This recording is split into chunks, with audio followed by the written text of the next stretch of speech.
Today's episode is the cake. Oh, there's more. The cake that won't sit still? The cake that won't last. The cake that won't last. Oh, that means it's gone in a hurry. That's what it means. And that's what we're making today on Cavalcade of Food. Hi, everybody. I'm Kevin. Welcome. I'm Ralph behind the camera. And we're glad you're joining us for this edition of Cavalcade of Food. Ralph, our wonderful neighbor across the street, Lloyd, who used to be a cook in Alaska at a fishing camp, and so, you know, he cooked for a lot of hungry people. Mm-hmm. Came over a few days ago with a little 3x5 card, and he said, "Hey, have you ever made this cake?" And it was called the cake that won't last. I said, "Not only have I not made it, I never heard of it." He says, "Well, used to make it all the time up at the camp, and people really liked it." And, well, we like cake. So I'm like, you know what? I'm going to try that. And what I like about it is it's a very simple and straightforward kind of cake, because basically you just put everything in a bowl. Okay, there's not a lot of steps. And mix it together and then bake it off. Okay? So there are a number of ingredients, and I can tell just by the ingredients it's going to probably be a very tasty cake. It smells good already. And you haven't even started baking, but I can smell pineapple, I can smell coconut. So I'm going to take one ingredient at a time here. I'm going to get a whisk too.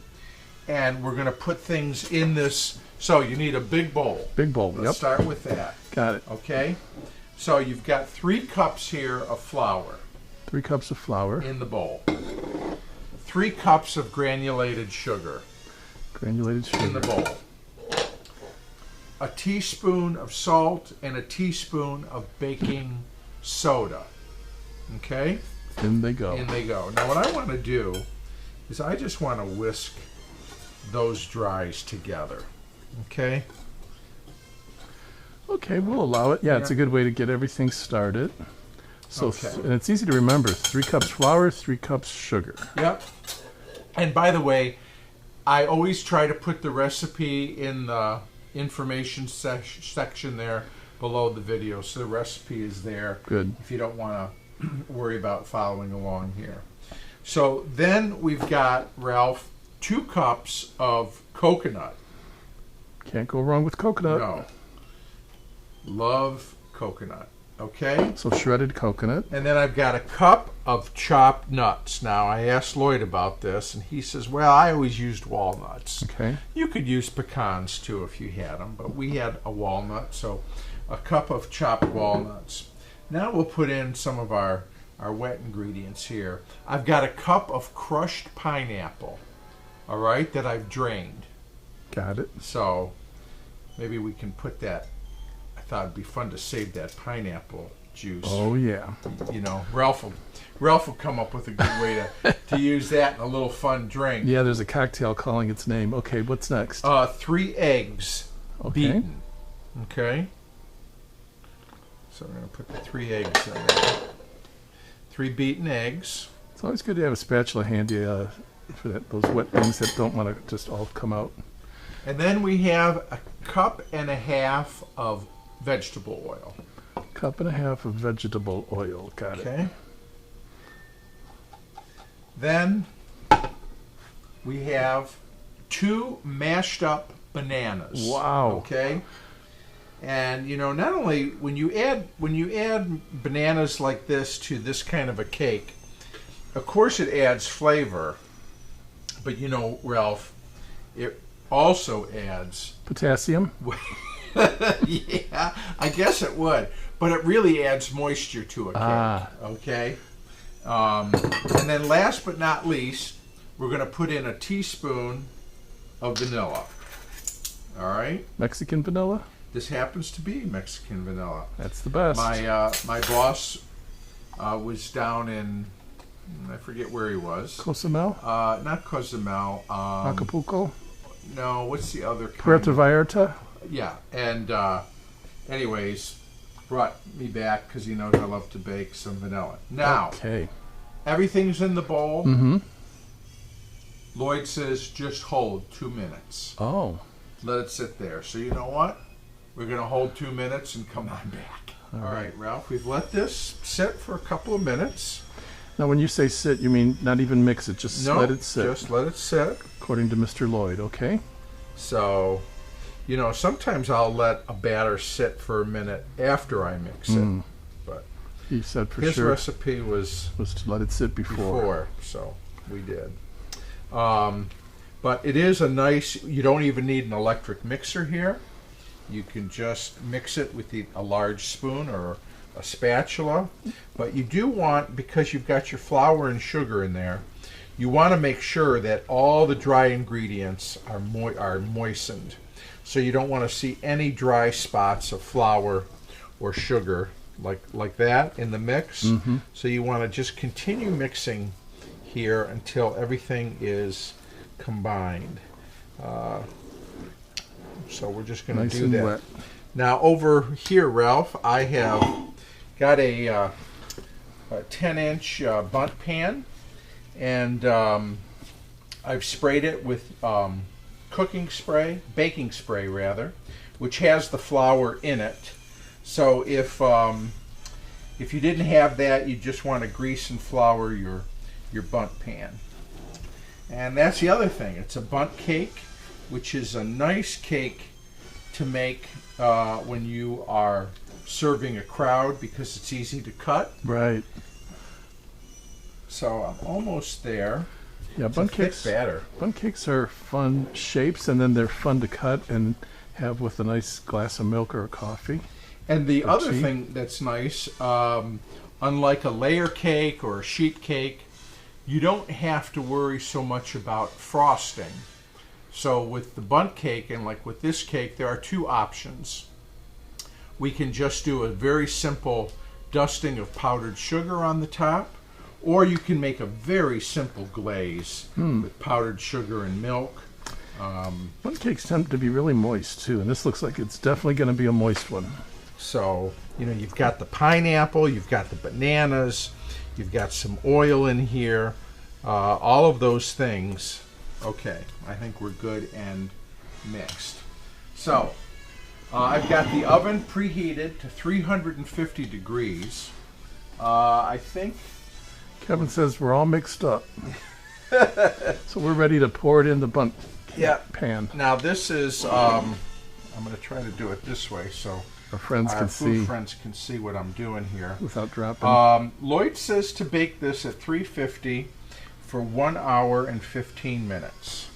So, yeah, Ralph, thank you. That's a help. So we're going to get all this in the pan here. And it's a lot of batter, so you do need a larger pan. I think you could probably make this in a 9x13 if you didn't have a bundt pan, or if you wanted to make this in a sheet cake kind of style. It would certainly fit. You might not need to bake it quite as long because it would not be it would be a more shallow cake. You know, it wouldn't be as, but it's more spread out in one of those type of pans, and in this one it's a little like a little mountain.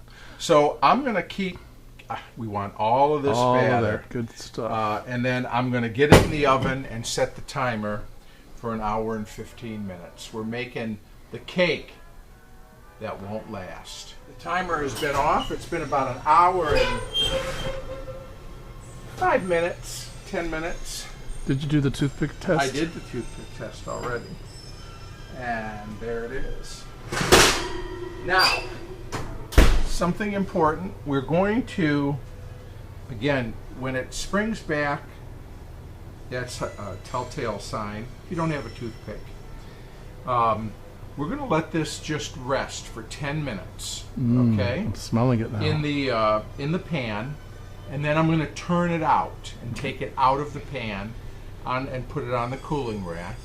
And we're going to let it cool completely. All right? Before cutting into it. And then, and then maybe I'll we'll do a little powdered sugar or something on top. But it really needs to cool completely. And it's a big cake. It's got some heft to it with all those great ingredients. So it'll take a little bit. But be patient and it'll all be worth it. Okay. Ralph, the cake is cooled completely. I put it on a little platter here. I was going to make a glaze, but I think instead you could do a little powdered sugar milk glaze to it. I'm just going to dust it with some nice powdered sugar. Oh yeah, look how nice that looks, and it's so simple. Yeah, I think I didn't want to over sweeten it. Yeah, there's already 3 cups of sugar in there. Exactly. And as I'm smelling this cake and as I've been looking at it, you know how sometimes you see a cake and you just think to yourself, that would be so good with coffee. This seems like one of those cakes. Almost like, yeah, it looks like a coffee cake. So, anyways, Lloyd said it was a hit in Alaska, so we'll see. I'm going to cut a piece here. And let's get it out. It's bundt cakes really are.